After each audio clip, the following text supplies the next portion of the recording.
When Brockney Bray heard Finis Ewan Hill was back behind bars, she thought, thank God, but oh my goodness, I sure hope he hasn't hurt anyone else. She knows what Hill's capable of.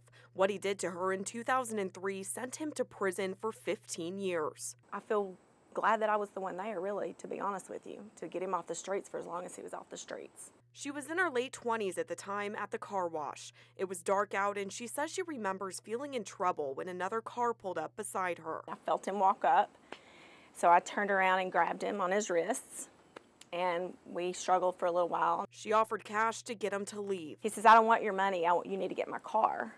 I said, I'm not getting in your car. He said, I have a gun, I'll blow your brains out, you need to get in my car. She grabbed her phone and told him she'd call police. Eventually, he agreed to leave and sped away. I was more aggressive than he was.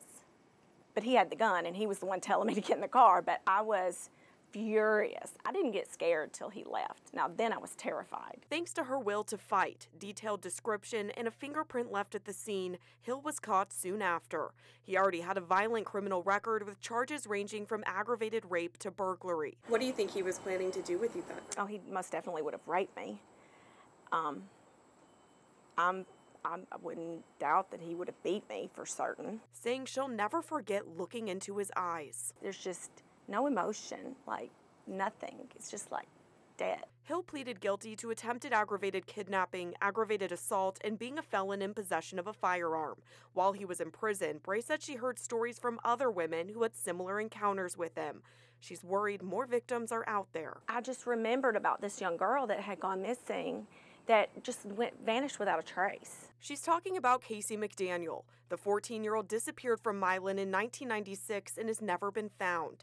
We highlighted the cold case last year after podcaster Brandon Barnett did a series on it, shining new light on the mystery. What I had to do in sifting through a lot of the rumors, I think that's probably what law enforcement had to do. Through those rumors, one name kept popping up, Pete Hill, whose real name is Finis Ewan Hill. Cayce had called him Uncle Pete, so he was kind of around. Cayce's mother reported to police that she disappeared after a chaperone dropped her off after a church party. Barnett says he's heard from many that on the night of her disappearance, Cayce's mother's boyfriend, and Hill were at a different party in Humboldt. I had too many varying stories about who was there and when they were there, and I knew I was being lied to. He says he knew the party was significant, and from what he was told of Hill, so was his presence. Just an aggressive tendency towards women in general. He says while putting together his podcast, Searching for Ghosts, Cayce's mother called him one night, seemingly intoxicated. She told him Hill was responsible for Cayce's disappearance. It's a suspicion Milan police are now revealing they've also had. From day one, he was a suspect. His name had come up about being in certain places where Cayce was and her family. So he's kind of been on the radar of law enforcement all this time. Hill was released from prison at the beginning of this year after serving time for trying to kidnap Ray. Milan police got permission to start a task force and work with the FBI to see if they could get information from him now that he was out.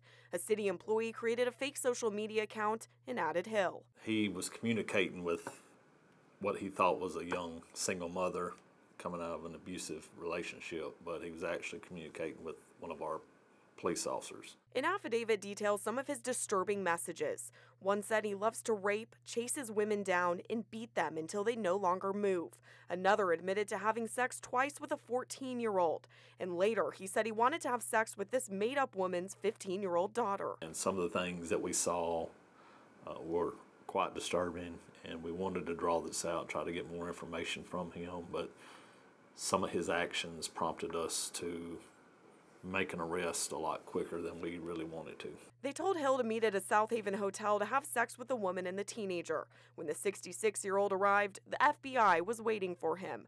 They reported finding marijuana, alcohol, sex toys, and condoms in his car. Since we've reinvigorated this investigation, we've had some other victims come forward that did not want to back then, out of fear. And he thinks more are out there. At 66 and he's still doing these things? It's just sick. I mean, it's terrible. As authorities prosecute Hill for these recent charges, they hope anyone with information about his possible connection to Cayce's disappearance will come forward. They've brought in cadaver dogs, drained ponds, and are following up on every tip. So I have children of my own, and I just can't imagine what some of her family members have gone through all these years. So we want to help them with closure. Believing someone out there knows something.